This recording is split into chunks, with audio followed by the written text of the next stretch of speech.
Bienvenue sur notre chaîne dédiée aux actualités du PSG. Ici, nous vous tenons informés en temps réel des dernières nouvelles concernant votre équipe favorite. Que vous soyez un fan de longue date ou un supporter de passage, notre objectif est de vous offrir une couverture complète et captivante du Paris Saint-Germain. Pour ne rien manquer des nouveautés, n'oubliez pas de vous abonner et d'activer les notifications. Maintenant, plongeons directement dans les sujets brûlants du jour. Luis Enrique et le PSG, une grande décision en cours. Commençons par un point crucial, l'avenir de Luis Enrique au Paris Saint-Germain. Arrivé à la fin de son contrat à l'issue de la saison, l'entraîneur espagnol est actuellement en négociation avec les dirigeants du PSG pour une prolongation. Cette question est sur toutes les lèvres des supporters parisiens, car l'impact de Luis Enrique sur l'équipe a été indéniable. Depuis son arrivée, il a su imposer sa patte avec un premier titre de champion de France, une Coupe de France et une demi-finale de Ligue des Champions. Ces réussites ont consolidé sa place au sein du club, et son début de saison actuelle ne fait que renforcer cette dynamique positive.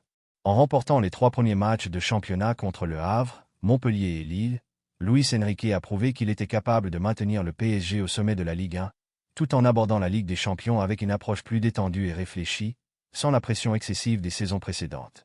Les discussions pour une prolongation sont déjà bien avancées. Selon des sources fiables, notamment le compte PSG Inside Actu sur X, un accord devrait être trouvé rapidement. L'idée serait de prolonger le contrat de l'entraîneur de 2 ans, avec une option d'1 an supplémentaire basée sur les performances en Ligue des Champions. Cette prolongation s'annonce comme une excellente nouvelle pour les supporters, qui ont vu leur équipe évoluer sous la houlette d'un coach capable de construire une équipe soudée et déterminée, sans dépendre d'une seule star. Le PSG semble vouloir continuer sur cette lancée, consolidant l'approche collective instaurée par Luis Enrique. Mais cela suffira-t-il pour satisfaire les ambitions européennes du club? La question reste ouverte, et la saison en cours nous en dira plus sur la capacité de ce PSG, version Luis Enrique, à s'imposer sur la scène européenne. Passons à un autre sujet brûlant, Bradley Barcola, la nouvelle star du PSG. L'année dernière, Bradley Barcola rejoignait le PSG dans une relative indifférence. Aujourd'hui, il est devenu une figure incontournable de l'équipe, au point de faire oublier, en partie, l'absence de Kylian Mbappé. Le joueur, souvent comparé à Thierry Henry pour son style de jeu, a rapidement pris ses marques dans l'effectif parisien, s'imposant comme l'un des patrons de l'attaque. Barcola a montré son talent lors des 3 premiers matchs de la saison, inscrivant 4 buts et suscitant l'admiration non seulement des supporters, mais aussi des critiques. Son évolution rapide et sa capacité à faire trembler les défenses adverses ont fait taire les sceptiques, dont certains remettaient en question son importance dans l'effectif. Daniel Riolo, par exemple, avait initialement critiqué le recrutement de Barcola, le comparant à Bambi. Mais force est de constater que le jeune attaquant a su faire changer d'avis même les plus critiques. Avec sa vitesse, son sens du but et sa confiance grandissante, Barcola est devenu un atout majeur pour Luis Enrique. Le choix de ne pas recruter un autre attaquant durant l'été semble désormais judicieux, tant Barcola répond aux attentes sur le terrain. Cependant, sa progression rapide pose aussi la question de sa capacité à maintenir ce niveau tout au long de la saison, notamment en Ligue des Champions, où la pression sera immense. Les prochains mois seront cruciaux pour lui et pour l'équipe. Passons maintenant à la performance des 2 nouvelles étoiles du PSG, Vitinha et Barcola. Depuis le départ de Kylian Mbappé, le PSG se retrouve sans véritable star mondiale, mais cela ne semble pas affecter les performances de l'équipe. Au contraire, cette absence a permis à d'autres joueurs de briller et de prendre plus de responsabilités sur le terrain. Parmi eux, 2 noms ressortent particulièrement, Vitinha et Bradley Barcola. Ces 2 joueurs ont été les artisans de la victoire du PSG contre Lille, un match qui représentait le premier véritable test de la saison. La presse espagnole, notamment Marca, n'a pas tari d'éloges sur leur performance, les qualifiant de nouveaux piliers du PSG. Vitinha, par exemple, a été comparé à des légendes du milieu de terrain espagnol comme Xavi et Iniesta pour sa capacité à dicter le jeu et à contrôler le milieu de terrain.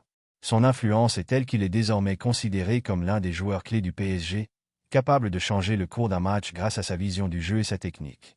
Barcola, de son côté, continue d'impressionner par sa vitesse et son efficacité devant le but.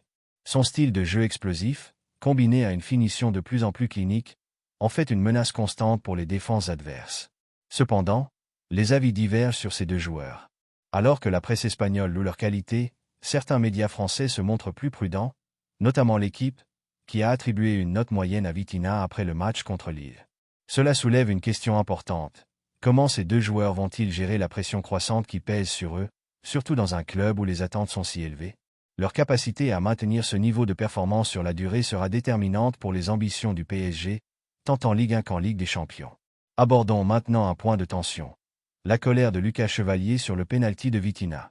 Lors du match contre Lille, un épisode a particulièrement retenu l'attention.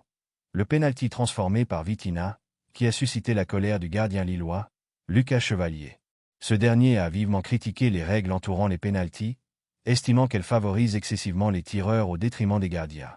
Selon Chevalier, les règles actuelles, qui imposent au gardien de rester sur sa ligne jusqu'au moment où le ballon est frappé, désavantagent clairement les portiers. Vitinha, en ralentissant volontairement sa course pour observer le gardien, a pu tirer avec une précision presque chirurgicale, laissant Chevalier sans réelle chance de réagir.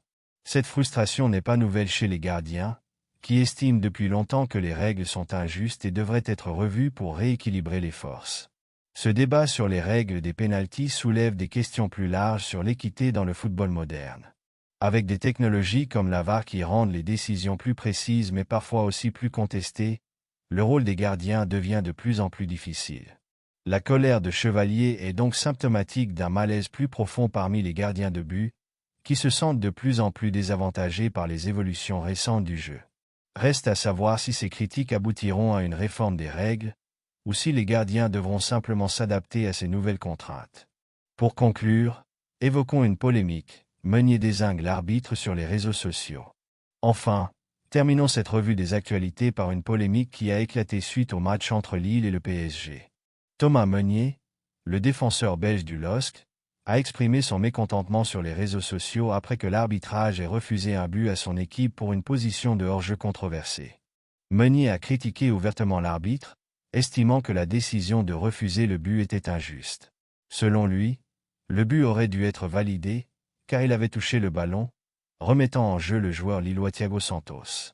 Cette situation a provoqué une vague de réactions sur les réseaux sociaux, avec de nombreux supporters et observateurs qui ont pris position sur la question.